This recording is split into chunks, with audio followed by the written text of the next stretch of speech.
port of Dangay, no, in Rojas, Oriental Mindoro, southern part of Oriental Mindoro. So this is the take-off point going to Katiklan, no, in Panay Island. So we crossed Luzon this morning at around 8 o'clock on board Starlight Ferry also. Then landed in the port of Calapan in Mindoro, northern part of Mindoro. Then we drove for almost 3 hours here in southern part of Oriental Mindoro, no? Here, dito ngayon in the port of Dangay in Rojas. Ayan, no? So they're navigating pa, no? They're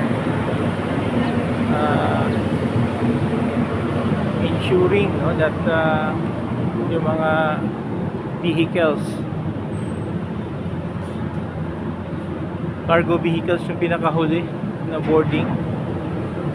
Dito tayo muna. Well, konti lang yung pasahero,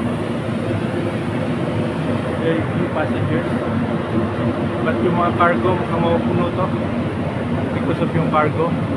Ayan, yung water tank is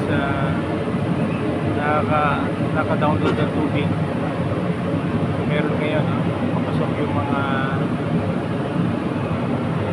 cargo truck. Pupunuin na to, dahan-dahan. Okay, so we are here in the again port of Dangay, Oriental Mindoro. So yung expected departure is past 6 p.m. So since this 4 hours na biyahe, we'll be arriving in Katiklan, no, past 10 p.m. We'll be going to Miagao, Iloilo. It's a 4 to 5 hours na drive, so we decided to take an overnight na lang, no, sa Katiklan because gabi na rin, to rest. Then after breakfast tomorrow, take the 5-hour drive to Miagao, no? So from northern part of Panay to Miagao, no, it's in the southern part, eastern ata, no, southeastern, southwestern part, no? So ito yung boat, no, taas natin. Okay,